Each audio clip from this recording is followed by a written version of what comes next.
Welcome to the Diva Life Show, where music meets fashion, culture meets travel, and we explore the stories of extraordinary artists and entrepreneurs. I'm your host and resident diva, Heather Poduska. I'm so excited to have you here. Now, on with the show. Welcome to the Diva Life Show once again. I'm Heather Poduska, your host and resident diva, and I am so excited to have you here for this first solo episode of the Diva Life Show. If you're following the show at all, you know that we do in-studio interviews with some of my amazing guests who talk about entrepreneurship, their journey as an artist, their journey as an entrepreneur, music making, culture, fashion, style. The whole thing with Diva Life is music meets fashion, culture meets travel, and we explore the stories of extraordinary artists and entrepreneurs. And when we talk to our guests, we hear about their experiences, their lives, their expertise, and it's so much fun to bring those stories and those people to you.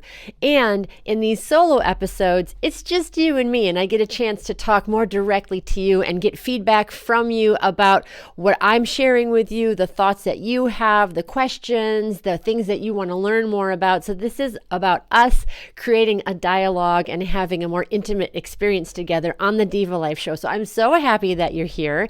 And if you're new to me here, I want to introduce myself again and let you know why I'm here, how we ended up with the Diva Life Show, who I am, and why you should even listen to what I have to say. So I'm going to introduce myself again, and then we're going to share a story that happened recently to me that I think you're going to find really, I hope, very inspirational and hopeful and helpful to think about your journey, on your journey to success, whatever endeavor that might be as an artist, as an entrepreneur, and to really think about how important it is to think about yourself as a brand.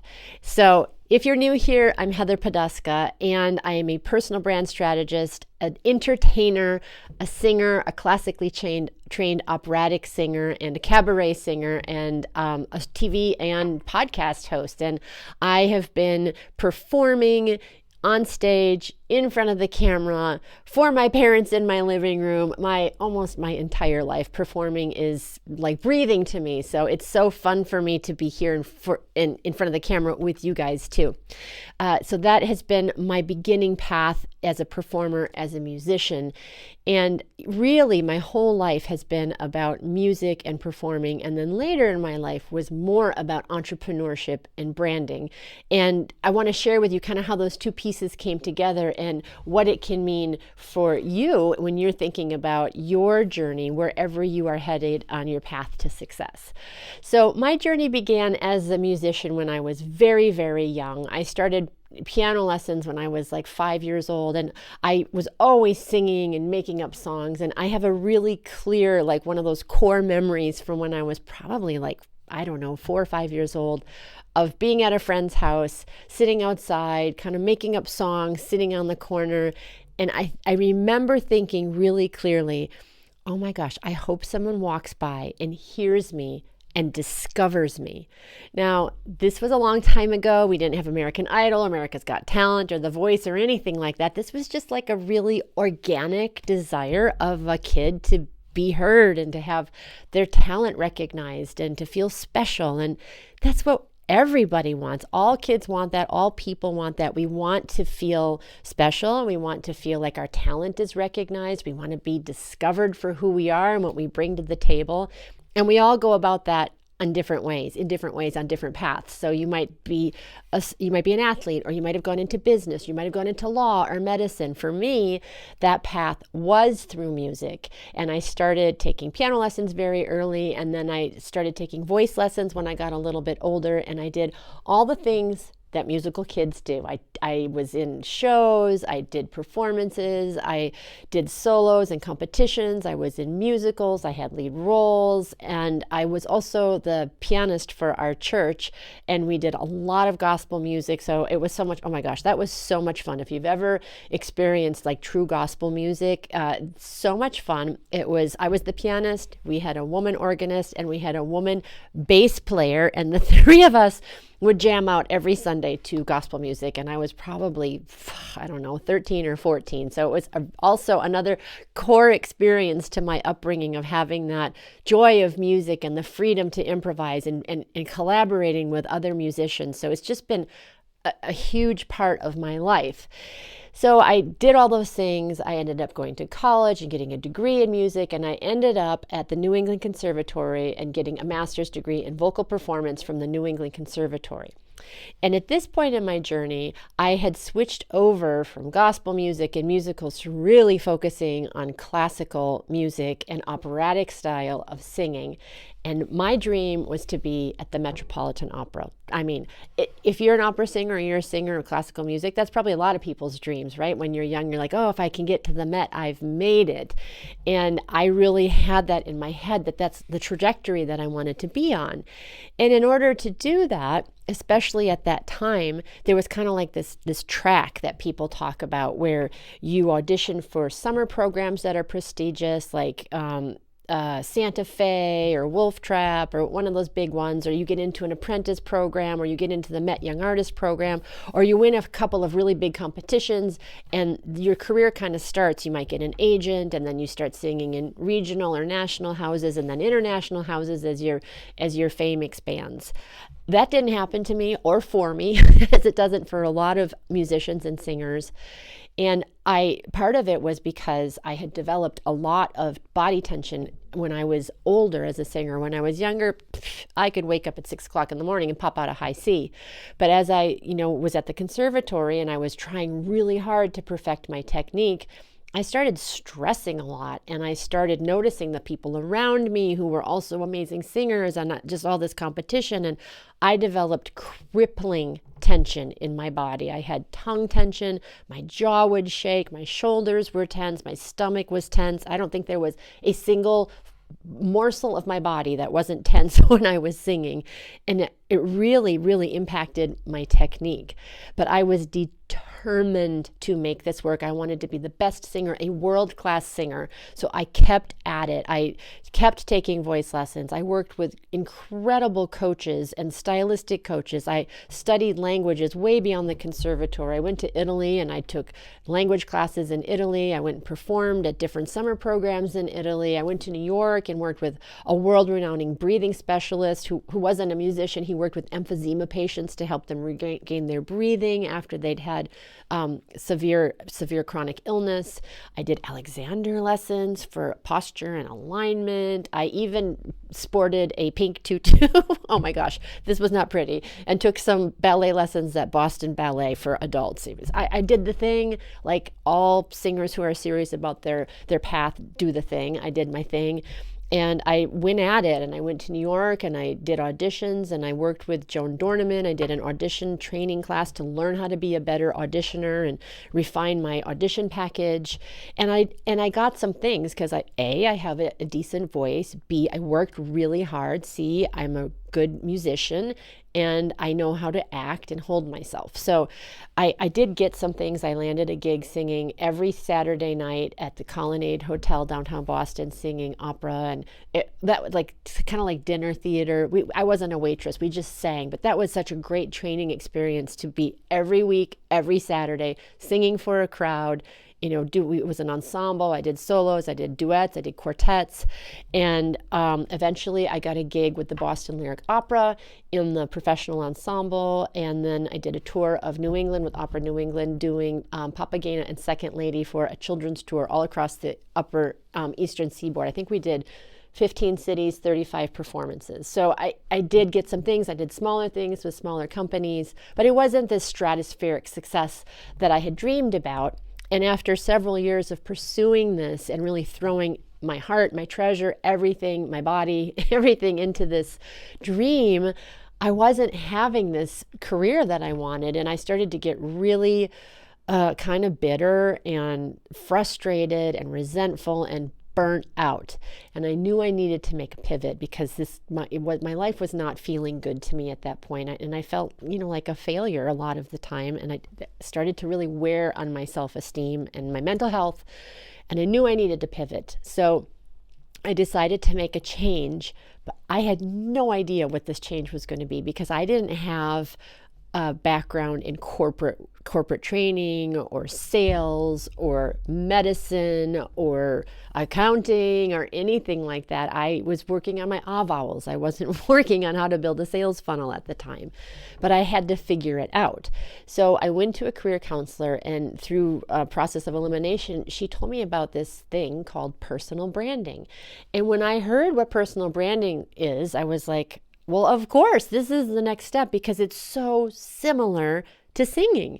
As a singer, you're trying to find your voice, figure out your Fach, like where you fit in terms of what kind of voice you have, refine your voice, project your voice so that it can carry to a bigger audience, connect with your audience, be a great storyteller, have emotions and emotionally engage your audience, and then really have that showmanship when you step on the stage to capture attention.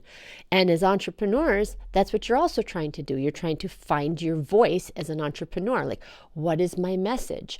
How am I unique? What are my differentiators? What's my niche? Like, entrepreneurs say niche, singers say Fach. It's the same thing. Like, where do I fit in? What is my unique space in the market? How can I make my voice stand out? What do I need to do in terms of how I look, how my brand looks, how my personal style looks, and how can I emotionally engage my audience in an authentic way so we connect? It's the same thing. It's the same thing for singers and entrepreneurs. It's just a different area of expertise. So for me, it was like, oh yeah, I can do this. That's what I've been doing my whole life. I can help business people do that because that's not their expert. They haven't spent decades working on those things, most people, but I have. So I can translate those skills into this other area.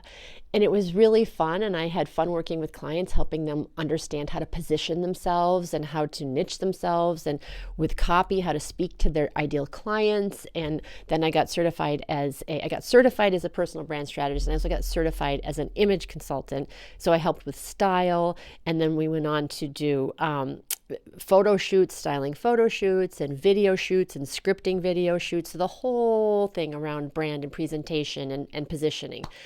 And that was great. And the singing kind of was like, kind of on this, I kind of kept dabbling, and I never stopped completely singing because it's who I am. But I wasn't like actively pursuing this career because I'd been really frustrated. And I still didn't have the technique that I needed to have like a big career, which was also really frustrating because I was like, I don't want to like die and never figure out how to handle my voice. But I had this other thing going on until this little thing happened that you may or may not have heard of called COVID, which, put the brakes on everything for everyone. And I think all of us, when we were in lockdown, were really being forced to take a look at and evaluate our lives like, okay, what if we never get out of lockdown? And if we do get out of lockdown, what do we want to be different? And my big lesson from lockdown was I don't ever not want to be singing or performing again. And another piece of lockdown that happened for me, and I think for a lot of people, was thank God for TikTok cat videos because they saved my sanity during lockdown. And I discovered Reels and TikToks, and I finally understood like kind of how to do it. And I loved it. And I loved performing. And I loved doing these silly kind of cheeky things and dancing and all the things that all of the serious marketing gurus out there tell you now will damage your brand were the things that I was loving, because I know how much it helped me to see those silly cat videos. It really gave value to me. And it also reminded me like, I am a performer. I am a performer first and foremost, and I can bring value to people through performing. And so I started taking voice lessons again, and I found a teacher that I really clicked with, and I just started to be able, she showed me kind of how to relax, how to release my breath, how to get my vocal cords out of my eyeballs, have them come back down. And lo and behold, as I started to relax, this richer, deeper sound started to come out. And what we discovered was, hey, after all these decades, I'm not a soprano. And part of what had been happening was I was trying to jam my voice up into this higher register because I thought I was a soprano, and I didn't really have the technique or the bass to let my voice really open up and live where it wants to live, which is going to be a whole other podcast, a whole other show. But what happened for me was I started to really understand my voice and to sing with so much more ease and freedom and comfort. And it just felt so good. And now my technique is growing. I feel more relaxed. I feel like I have more agency with my singing. And this whole other world opened up to me. This whole new path of mezzo repertoire opened up to me, and almost like kissing contralto, right? Like kind of pretty low. And I thought, wow, what do I do with this? I know I want to perform, and now I have this whole new lease on my singing career. I want to sing, I want to perform. But wait a minute. I have just spent the last more than a decade building my branding business, right? Building out a mastermind and courses on how to do phenomenal photo shoots and how to style yourself and how to position yourself and how to give a profitable signature talk, and doing like, what am I going to do with this? This whole branding piece of working with clients and helping them with their messaging and photo shoots and video shoots and all. And the answer is, I don't know. I really don't know how it's all going to come together. And that's how the Diva Life Show was born, because I was like, I'm not going to chop myself up into little pieces. I am me. I am the whole package. You are you. You are the whole package. And we need to find the umbrella for our brand and who we are that fits all of what's exciting to us to come together. So that's how the Diva Life was formed, to bring music and fashion and entrepreneurship and artistry all together, because I actually believe that artists desperately need entrepreneurial skills and entrepreneurs desperately need artistic skills, because we live in a video world. We live in an eye candy world, and you need to know how to perform, whether you're an artist or an entrepreneur. So I'm actually really excited about where things have landed. And I'm not going to limit myself. I'm going to keep just creating and seeing how things pan out. And I'm so glad that you are along for the ride. So I want to welcome you again. And this is how we got here. And to kind of illustrate how important both the skill sets are of your talent and how important the entrepreneurial and branding side is of the package that you bring to the world, I have a little story to share with you. So this year in the fall, I joined a choir, and I have never other than getting paid to be in the professional chorus for an opera company, I have never pursued joining a choir. It hasn't been on my list of things to do, and I wasn't looking for that. But I have 3 kids, and my youngest daughter is a senior. She's almost going to be graduating, but she was a senior this year in high school. It was our last year together with her at home, and she wanted to join a choir, so we decided to do this together, which was just been really special. Really wonderful time together, doing this music together every week, going to the choir. But it also was this just lovely surprise of what an amazing experience it was because of the choir, the Dante Alighieri Coro in Cambridge, Massachusetts. It just was so nice. The people there are lovely and warm and welcoming. And let me tell you, these people are so smart, so smart. My daughter and I are always like, oh my gosh, these people are so smart. I hope we can keep up. So the people there are wonderful. The conductor, Nathaniel Meyer, is one of my guests. I found him so fascinating and wonderful. I wanted to interview him for the show, so you'll meet him in one of the further episodes down the road. So enthusiastic, so warm, and just loving the music and bringing the music to life. And our pianist, Elaine Smith-Purcell, who I've known for decades, just an accomplished and phenomenal pianist. It just turned out to be this incredible experience. So we did our spring concert a few weeks ago, and I got to sing a solo along with some other professional soloists that came aboard, and I wanted to sing a Neapolitan song. And I had this great song, Accarezza Me, which is, if you don't know it, it's just super sexy, just like flirty and sensual, and I just right up, almost like loungy and almost cabaret, like I right up my alley. And I'd actually sung this piece a few months earlier at a different performance, and I wanted to kind of brush up on the performance part of it before we had our concert. So I decided to do this thing that a lot of musicians do, especially a lot of younger musicians or people who are just kind of starting out, which is to find a smaller, friendly audience to perform for, to kind of like break your teeth in on the repertoire. The audience loves it, they enjoy it, and you get to practice your repertoire. So I reached out to a local nursing home and asked if they would like me to come and sing. And this story got me kind of triggered. And I know that when I get triggered, that means there's a growth opportunity. Anytime we're like really emotionally triggered, it's like, okay, what's going on inside of me that I need to look at? Where is my ego rearing its head? What's going on here? And this story definitely got me triggered. Don't worry, it's not a scary story. It's not going to be anything bad that you're going to have to hopefully not go to therapy over, although I may need to go to therapy over it. We'll see. But as a musician, it got me kind of triggered, and I'm going to share it with you because it's a lesson in singing and taking care of yourself as a singer, but also in terms of building your brand. So I reached out to this care facility and asked to speak to the activities director. They put me through to their voicemail. I left a message, something like, "Hi, I'm Heather Poduska. I'm a professional singer, and I would love to come and sing for your residents sometime. Could you call me back and let me know how that might work?"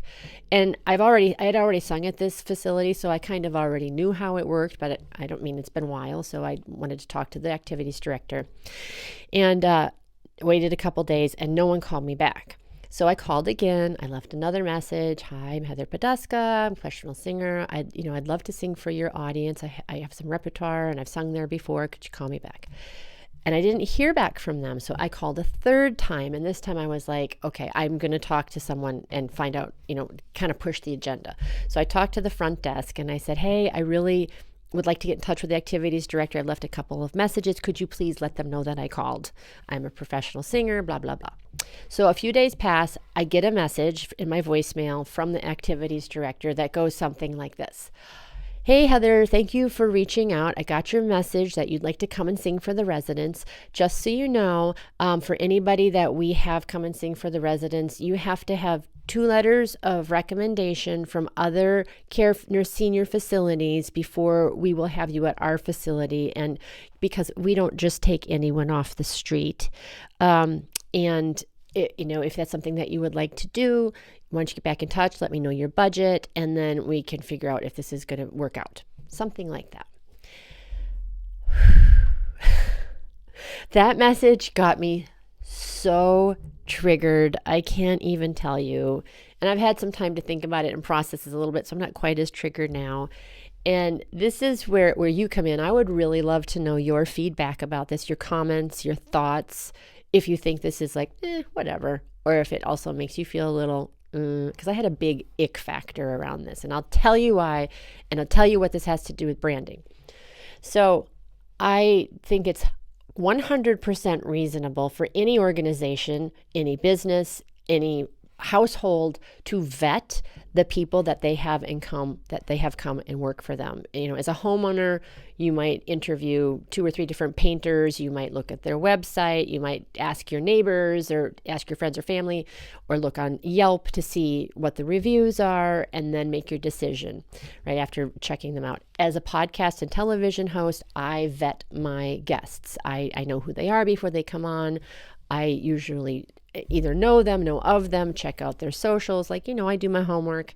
And I think it's totally reasonable that the nursing home vets anybody that they have come in. So I think it's reasonable that they would ask for some kind of proof of talent, a link to your website, which they did this person did ask for that, 2 letters of recommendation, a link to your website, and we don't let anybody off the street. So that is totally reasonable if they want to look at your social media, or if you can send them a video of something you've done already, a performance or an audition tape, or whatever that is, proof of talent. And of course, if they want referrals or recommendations, to have to send a press kit with testimonials or reviews, or to have a link on your website to have them go look at, or maybe your voice teacher or a coach sends something, right? I'm not arguing that you shouldn't have those things. That makes total sense.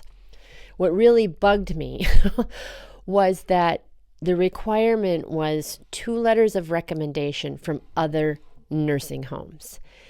And I just found it, to be honest, really elitist and gatekeeping, because as wonderful as it is to be able to, get a little extra cash if you're starting out singing for these nursing homes or to practice your repertoire, it's also a nice thing for the residents. So I know my parents are elderly, and I know they would love it and would attend if somebody came to them where they are and performed at the level where I perform and sang for them. They would love that. And I know when I was young, I used to sing for my grandmother in her nursing home, and I sang for the residents, and they loved it. They so appreciate it. So it's this win-win-win, right? Like the nursing home gets to provide this nice thing for the residents. The residents love it.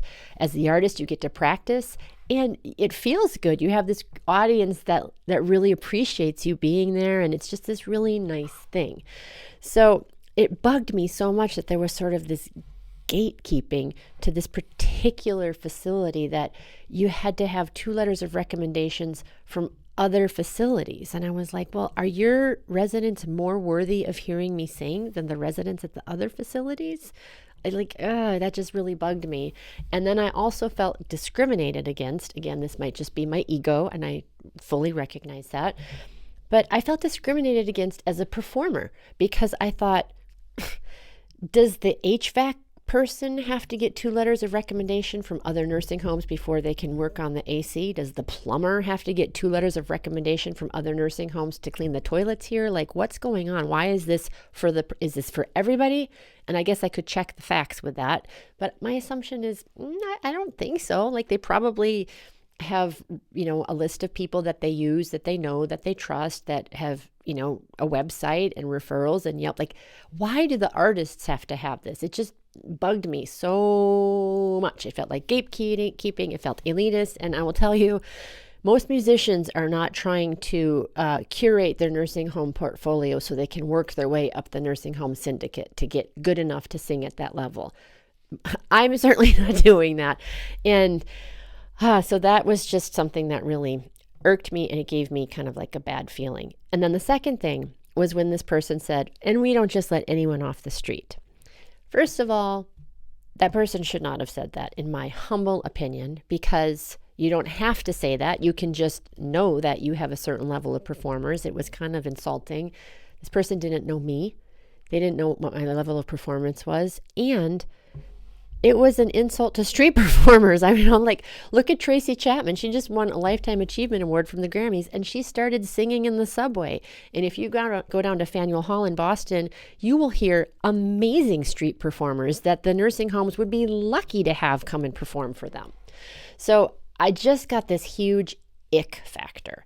Now, before I go any further, I want to say I don't have any ill will towards this particular person. I'm sure it's just a policy that they have. I'm sure this person had no idea that it was what they were saying was impacting in the way that it was.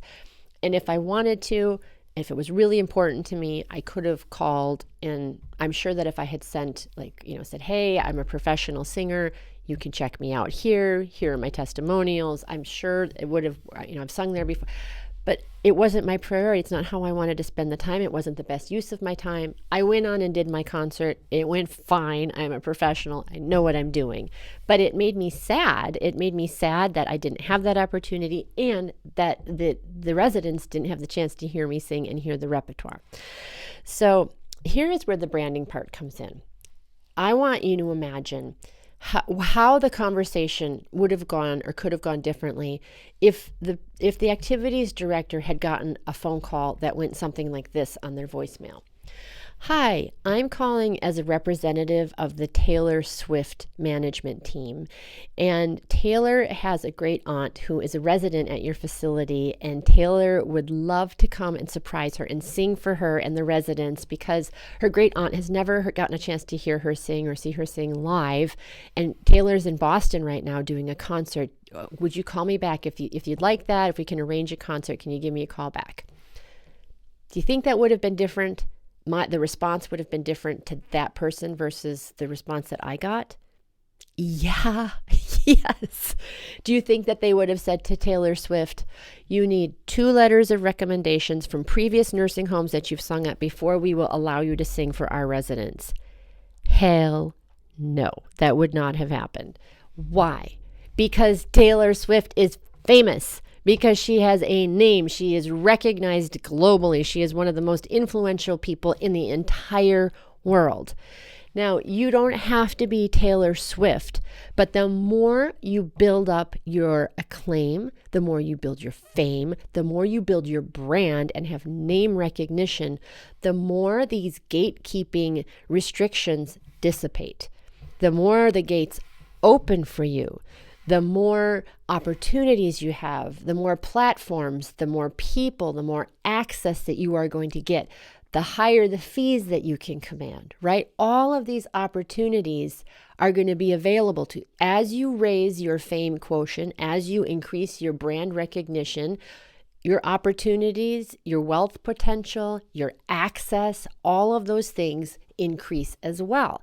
So as an artist, you have 2 jobs, 2 skill sets that you need to work on. And as an entrepreneur, you have 2 skills to work on, 2 sets of skills to work on. So on this side, you have your skill as the talent. And the more you can build your expertise so that you become undeniable that you are bound to have success. And a lot of people never get to that undeniable place. You get really good, you get really excellent, but the undeniable, only a few people get really up there. And that is also sometimes aided by this other side. But I think about people like Tom Brady. What he did was extraordinary. Whether you like him or not, whether you believe in Deflategate or not, he's not deniable. You cannot deny his talent. And the things that he did, the effort that he put in, the extra dietary things he did, the extra practices, the way he practiced, his discipline, his commitment was just superior, and he was undeniable, right? Olympic athletes are undeniable with their skill set, right? So you want to build this undeniable talent, but sometimes that's not enough. Sometimes, especially if you're in the arts or entertainment, you can have the skill set, you can be the best at what you do and still remain pretty anonymous. And that's why it's so important to build up this other side, which is your brand, which is your acclaim, which is your fame. Because sometimes the people, and you'll see this in your industry and other industries, in the entertainment industry, sometimes the people who have the success aren't the most talented ones. They don't have the best singing voice. They might not be the best actor, but they have some of this element built up so much that it outweighs this. They have the showmanship, they have the style, they have the sexiness, they have the body, they have the magnetism. And you might be thinking, oh, but that's all superficial. Yeah, a lot of it is, but we buy with our eyes, and it's part of life. It just is. When you see somebody that looks really stylish, you turn and you pay attention. When you see someone who has a really, really in shape physique, like The Rock, that's noticeable. That's part of his brand. When people have built a name for themselves and they start to self-promote or get a PR agent and get themselves out there, or they start posting regularly and really, really, really promote themselves, this piece builds up and it aids this piece. And artists and entrepreneurs need both. It's like having arms and legs. You don't empty the dishwasher with your legs, and you don't walk to the store on your hands, but you need both. They serve different functions to have a complete life, to have a complete body, and to have a complete body of talent that is successful at the level that you want to be, so that you don't have to deal with all of this like gatekeeping. Build your brand. Build your brand. Okay, so that is the story. That is the lesson today. Let me know what you think. I obviously have some things I need to think about as an artist and as an entrepreneur as well. But I think it's a fascinating thing. I do think it's a fascinating example because it's just so obvious, like how the differences would have been under different circumstances. And think about it for your own experiences, your own stages, platforms, opportunities that you want, and what you need to do, and who is getting those opportunities that you want that you aren't currently getting. What do they have that you don't have yet in terms of talent and in terms of promotion and packaging? Okay, I hope you found this helpful. Let me know what you think. I am Heather Poduska on all platforms. If you're watching this on YouTube, it's Heather Poduska. If you're listening to iTunes or Spotify and you want to go on social media, it's Heather Poduska. Please leave a comment or review on any of the places where you're watching or listening to the podcast or the show, to the Diva Life Show. It helps the show. It helps us reach more people. And I'm genuinely interested in your feedback. And if you know anybody who would also enjoy the show, please share it on out. The more we can grow our community, the more fun we're going to have. So thank you once again for joining me here, and be sure to tune into other episodes of the Diva Life Show, where I'll be doing live episodes of solo episodes and interviewing amazing guests. Until next time, thanks so much for joining me, and here's to hitting all your high notes. Take care. Bye-bye. And that's a wrap. Thank you so much for joining us for this episode of the Diva Life Show. If you liked what you heard and saw today, I would love to have you join us for the next episode as I interview one of my amazing guest artists or entrepreneurs, or for another solo episode where you and I get to know each other better. And speaking of getting to know each other better, I would love to hear from you. I'd love to hear your feedback and comments, so you can find me on the socials at Heather Poduska. Just DM me. And if you'd like to know more about me, my services, more about the show, you can visit my website at heatherpoduska.com. And if you liked the show and you liked the content, you know anybody who would also like music, fashion, culture, and entrepreneurship, share it on out. Let people know, let your friends know. And if you'd be so kind, I would so appreciate a review wherever you are consuming the podcast, whether it's YouTube, Spotify, iTunes. It helps us expand our reach and grow the community. Thank you so much for joining me. I wish you many days filled with joy and with music. Until next time, as always, here's to hitting all your high notes. Take care. Bye-bye.